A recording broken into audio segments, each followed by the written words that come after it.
ہوں، میرے نام ہوگا، میرا جناب اس کے بعد اس لوگوں میں واہ واہ ہوگی، اگر یہ نیت ہے تو پھر ثواب نہیں ملنا اللہ کی رضا کے لیے۔ ہاں ہم پتہ ہے قربانی کے لیے ایک دعا پڑھتے ہیں، میں آگے وہ دعا بھی سناؤں گا، اس میں بھی یہی مقصد ہے۔ ایک اور بڑی پیاری حدیث پاک، پیارے آقا علیہ الصلوۃ والسلام نے اپنی پیاری صاحبزادی خاتون جنت بی بی فاطمہ الزہرا رضی اللہ تعالیٰ عنہ سے فرمایا، اپنی اے فاطمہ اپنی قربانی کے پاس موجود رہو، کیونکہ اس کے خون کا پہلا قطرہ گرے گا اور تمہارے سارے گناہ معاف کر دیے جائیں گے۔ قربانی کے وقت قربانی کے پاس موجود رہنا ہے۔ ہاں اب یہاں یہ سمجھ لیجئے کہ قربانی کس پر واجب ہے، اور واجب ہوتے ہوئے اگر قربانی نہیں کرے گا تو پھر وہ گناہ گار ہوگا۔ بلکہ فتاوی امجدیہ میں ہے کہ اگر کسی پر قربانی واجب ہے اور اس وقت اس کے پاس پیسے نہیں ہے تو قرض لے کر یا کوئی چیز فروخت کر کے بھی قربانی کرے، یہ ضروری ہے، ٹھیک ہے۔ اچھا واجب کس پر ہے، اب یہ سمجھ لیتے ہیں کہ قربانی واجب ہونے کے لیے کتنا مال ہونا چاہیے۔ ہر بالغ مقیم یعنی مسافر نہ ہو، مقیم ہو، مسلمان مرد و عورت مالک نصاب پر قربانی واجب ہے۔ اب مالک نصاب کون ہوتا ہے؟ اصل چیز تو یہ سمجھنی ہے نا، عقل والا ہو، پاگل نہ ہو، بالغ ہو اور مقیم ہو۔ اب مالک نصاب کون ہے؟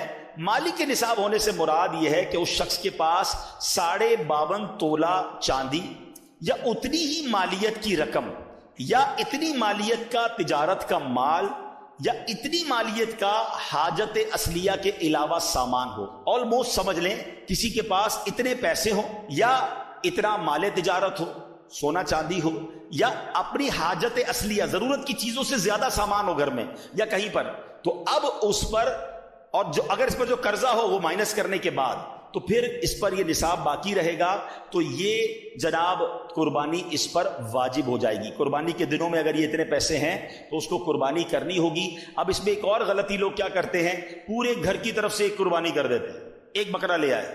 نہیں، ہاں اگر آپ مالک نصاب ہیں، آپ پر ہی قربانی واجب ہے تو پھر ٹھیک ہے، آپ ایک بکرا کر لیں یا قربانی بڑے جانور میں ایک حصہ کر لیں، لیکن اگر آپ پورے گھر والوں کی قربانی کرنا چاہتے ہیں تو پھر سب کا حصہ الگ الگ ہونا چاہیے۔ ایسا نہیں ہو سکتا کہ ایک بکرے میں 4 لوگ حصہ ملا لیں تو کسی کی بھی قربانی نہیں ہوگی، یاد رکھیے گا، ٹھیک ہے۔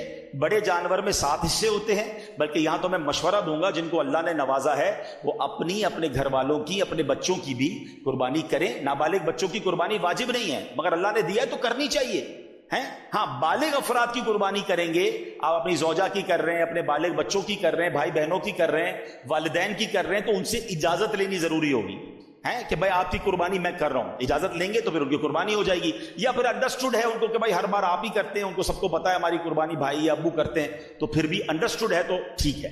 اچھا اسی طرح ایک اور قربانی میں ہم نے بات ذہن میں رکھنی ہے کہ قربانی میں اگر کوئی عقیقے کا حصہ بھی ملانا چاہتا ہے، وہ سمجھتا ہے کہ میرے پاس ایک حصہ ایکسٹرا ہے، اگر کسی کا عقیقہ باقی ہے تو وہ بھی کیا جا سکتا ہے۔ قربانی میں مشورہ یہ دوں گا کہ اگر جس کو اللہ نے وسعت دی ہے تو سرکار دو عالم صلی اللہ تعالی علیہ وسلم کے ایصال ثواب کے لیے بھی قربانی کرے۔ آپ کو پتہ ہے مینا میں ہمارے آقا مدینے والے مصطفیٰ صلی اللہ علیہ وسلم جب حج فرمایا تھا تو اپنی امت کی طرف سے قربانی کی تھی۔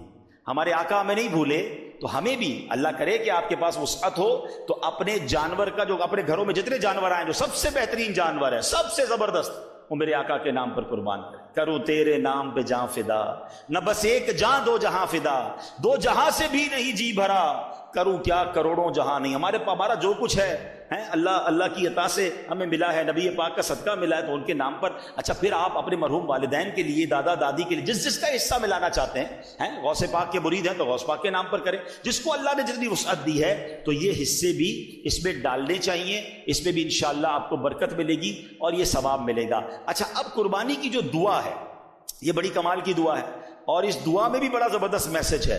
اللہ کرے کہ ہم یہ دعا کر لیں۔ 1-2 غلطیاں لوگ کرتے ہیں قربانی کے وقت، وہ بھی سن لیں۔ چھری کو پہلے سے تیز کر لیں، جانور کو لٹا کر اب چھری تیز ہو رہی ہوتی ہے، اس سے جانور کو تکلیف ہوتی ہے۔ جانور کو بھی، قربانی کے جانور کو بھی تکلیف نہیں دینی چاہیے۔ لوگ پہلے جانور گرا دیتے ہیں اور پھر گھسیٹ کر قبلہ رخ کرتے ہیں، یہ بھی اسے تکلیف دینا ہے، بلکہ اس کو پہلے سے ہی قبلہ رخ معلوم کر کے اسی رخ پہ گرایا جائے تاکہ اب اس کو گھسیٹا نہ جائے۔ اچھا اب جناب جو دعا ہے، کیا خوبصورت دعا ہے، انی وجہت وجہی للذی فطر السماوات والارض حنیفا وما انا من المشرکین ان صلاتی ونسکی ومحیایا ومماتی للہ رب العالمین. میری فیوریٹ دعاؤں میں سے یہ دعا ہے. جو الفاظ ہے نا قرآن